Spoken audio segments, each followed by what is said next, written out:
On today's episode, have drones made combat pilots obsolete?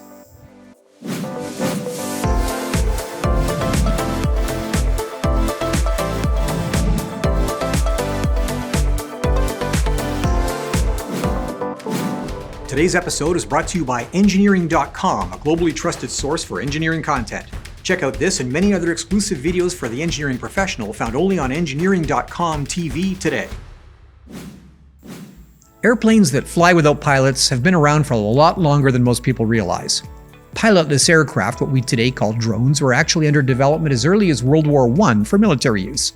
Although early experiments from famous engineers like Charles Kettering and Elmer Sperry were not practical weapons, by World War II the famous V-1 flying bomb was used to inflict extensive damage on London.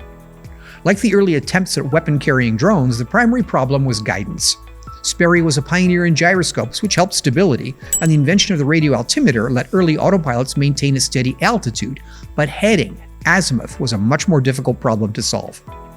American developments like the Interstate TDR-1 got around this problem by using a television camera installed in the drone and radio control from a drone operator in a trailing aircraft. The system was crude, but it worked, although only a handful were used in combat. A practical solution came in the 1950s with inertial guidance systems. Accelerometers measuring forces in pitch, roll, and yaw could send information to simple computer comparators which could determine error from a pre-programmed path and send corrective signals to the autopilot. Now, in the 50s, this could produce an accuracy expressed as circular error probable of perhaps half a mile. Now, that meant that the drones needed to carry nuclear weapons, which were themselves heavy at that time. That required a large aircraft, which was necessary anyway to house the early guidance systems plus the fuel. This Matador is an example. There were experiments in the 60s and 70s, notably from the Teledyne Ryan Corporation, but the last 20 years has seen an explosion in the growth of the use of drones for military purposes.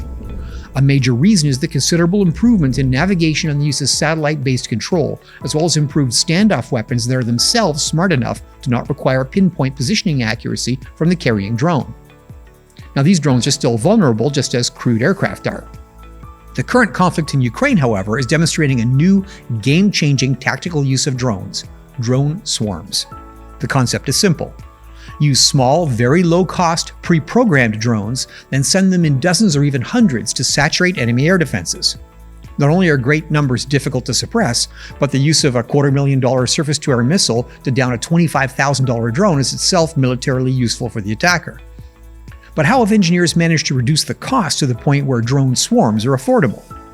The answer is the combination of low-cost computational power, GPS, and smaller, lighter stabilization systems and inertial navigation. GPS is a major cost saver. With accuracy and repeatability in civilian GPS now approaching military levels of a decade ago, commercially available technology can be used to create effective, small combat drones.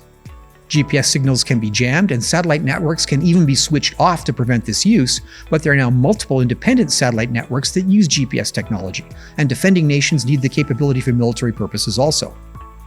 Airframes are simplified with extensive use of plastics and often simple piston engine propulsion with fixed-pitch propellers. They're slow, but they're cheap, and there can be a lot of them.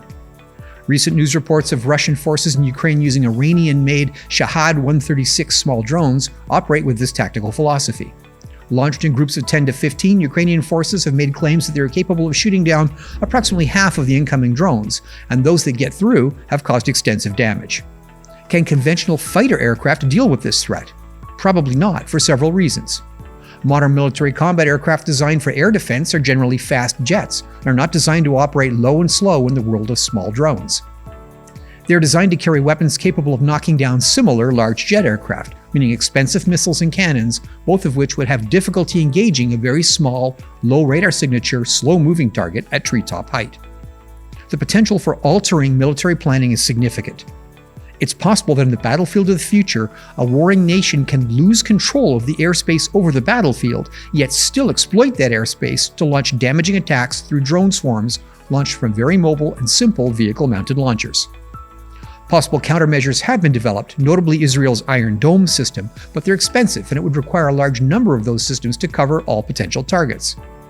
Airborne or ground-based lasers may be an answer, which will make the economics of drone engineering the most important consideration. Design for low cost is now as important as design for speed or accuracy, or even payload. The conflict in Ukraine suggests that wars of the future may not be fought with a few high-tech aircraft costing dozens of millions of dollars apiece, but with thousands of low-cost, mass-produced, and tiny drones swarming like bees. Military strategists and the engineering community are watching the Ukrainian conflict with keen interest, and the days of the combat pilot might just be numbered. Well, that's it for today's episode of This Week in Engineering, brought to you by engineering.com. For our deeper engineering series, visit engineering.com TV for exclusive shows like Manufacturing the Future and Designing the Future, not found on our YouTube channel. The links are in the description below. Thanks for watching.